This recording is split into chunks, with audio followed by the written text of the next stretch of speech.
understanding different types of airlines. Introduction to this module.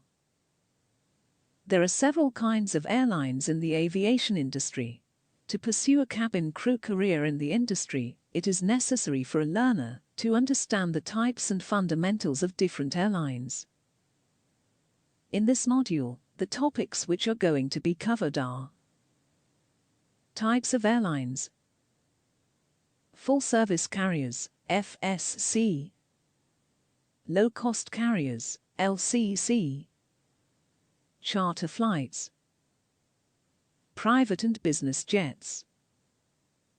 List of different airlines in the United Kingdom. Types of airlines. Not all airlines are created equal. As in most businesses, there is a sort of stratification of airlines. In many countries, the government owns the airlines. An airline's rank is determined by the amount of revenue it generates. There are three categories in airlines: major, national, and regional. 1. Major airlines. These are the heavyweights of the airline industry, and you will often hear about them in the news. A major airline is defined as an airline that generates more than £1 billion in revenue annually. Typically, major airlines are also the largest employers among airlines. However, there are also some major airlines that don't employ large numbers, which employs only 9,600 people. 2. National airlines, just one step down from the major airlines. These are scheduled airlines with annual operating revenues between £100 million and £1 billion.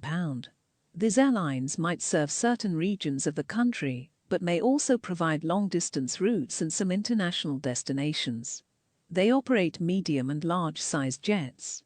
Because these are smaller airlines, you can expect them to have a smaller number of employees. 3. Regional airlines. As the name suggests, these airlines service particular regions of a country, filling the niche markets that the major and national airlines may overlook.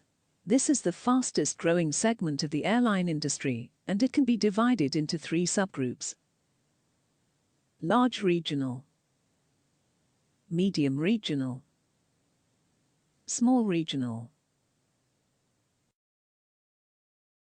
Large regionals. These are scheduled carriers with £20 million to £100 million in annual revenue. They operate aircraft that can accommodate more than 60 passengers. Medium regionals. These airlines operate on a smaller scale, with operating revenues of under £20 million, and often use only small aircraft. Small regionals. These airlines don't have a set revenue definition, but are usually referred to as commuter airlines. They use small aircraft with less than 61 seats. The airline industry is just like any other business, meaning that there are numerous types of airlines, because their customers have different needs. If you are going overseas, you're likely to use a major airline, because it has more destinations overseas.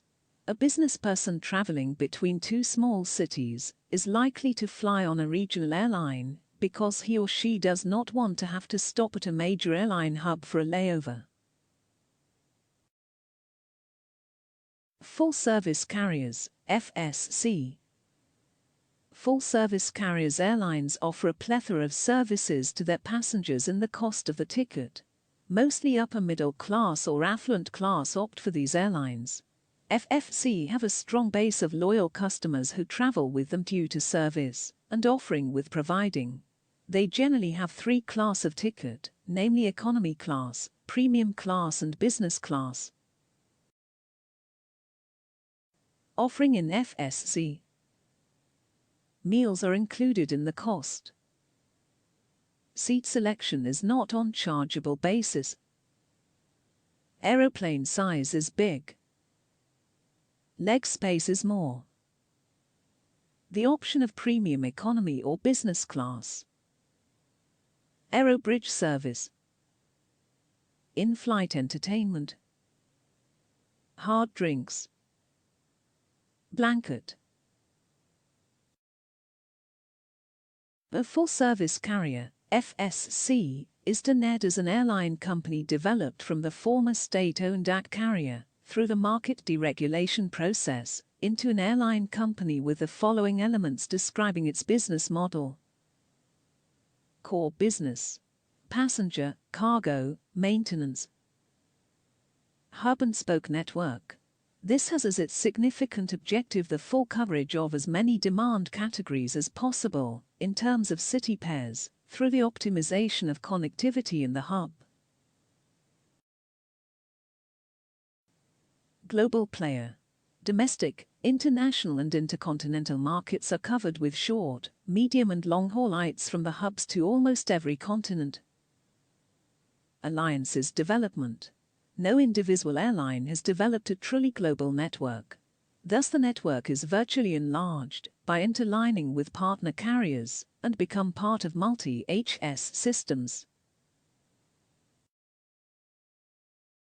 Vertical product differentiation: this is affected by a night and ground service, electronic services, internet check-in, and travel rules to cover all possible market segments. Customer Relationship Management, CRM.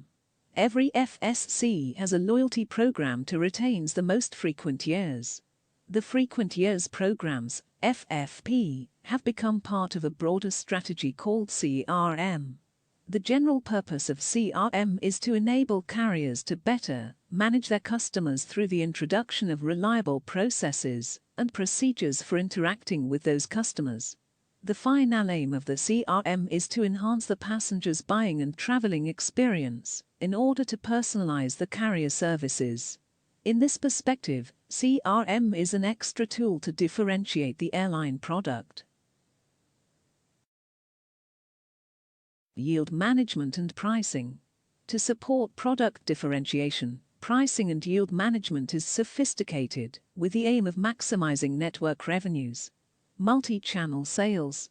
Sales channels are divided into indirect offline, intermediate travel agencies, or indirect online, web intermediate electronic agents, direct online. The passenger buys the tickets directly via the airline's website, direct offline. The passenger buys the tickets directly via the airline's call center, the airline's city office, CTO, or the airline's airport office, ATO. The FSC cover all of these channels. Distribution system. The complexity of the distribution system described above is technologically supported by external companies called Global Distribution Systems, GDSs. Among the most diffused GDSs are Galileo, Amadeus, WorldSpan, Sabre.